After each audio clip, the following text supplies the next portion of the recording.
지난 8월 대한민국 국회는 세계에서 14번째로 탄소중립 기본법 제정했습니다.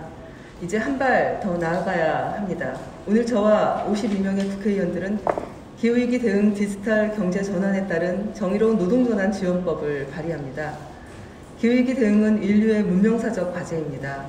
디지털 경제 전환은 대한민국 성장 동력을 위한 필수 전략입니다. 하지만 이 과정은 반드시 노동과 함께해야 지속 가능합니다. 화력발전소 노동자가 재생에너지 산업 노동자가 되는 것이 정의입니다. 디지털 데이터라는 공적 가치로 창출된 이익이 산업구조 속 변화에 따른 취약계층 노동자의 일자리 전환에 투자되는 것이 공정입니다.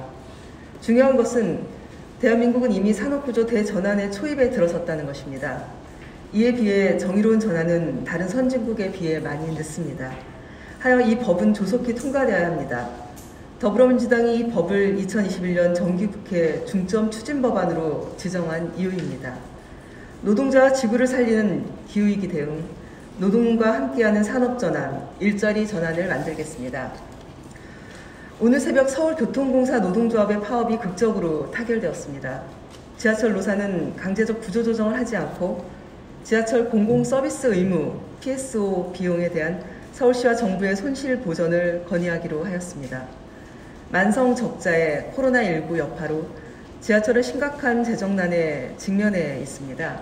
이 만성 적자의 상당 금액은 공공서비스 의무 비용에 대한 보상이 이루어지지 않은 것에서 기인합니다. PSO는 시민의 이동권을 보장하기 위한 것입니다. 특히 무임수송의 주요 수혜층인 노인의 경우 이로 인한 사회적 편익 비용이 연간 3,650억 원에 달하는 것으로 조사된 바가 있습니다. 철도는 이미 PSO 비용을 공적으로 지원하고 있습니다. 현재 국회에서 지하철 PSO 비용을 정부와 지자체가 지원하게 하는 관련법이 국토위원회에 계류되어 있지만 아직까지 제대로 논의조차 되지 않고 있습니다. 이제 노사의 합의에 정부와 또 정치권이 화답해야 합니다. 공공서비스 의무비용 지원에 정부도 나서고 국회도 본격적인 논의를 진행해야 합니다. 시민의 이동권과 노동자의 생존권은 함께 가야 합니다. 한 가지 더 말씀드리겠습니다. 다음 주는 온 국민의 대명절 추석입니다. 다행히 순조로운 코로나19 백신 접종으로 지난 명절보다는 가족들과 조금은 더 가깝게 지낼 수 있게 되었습니다.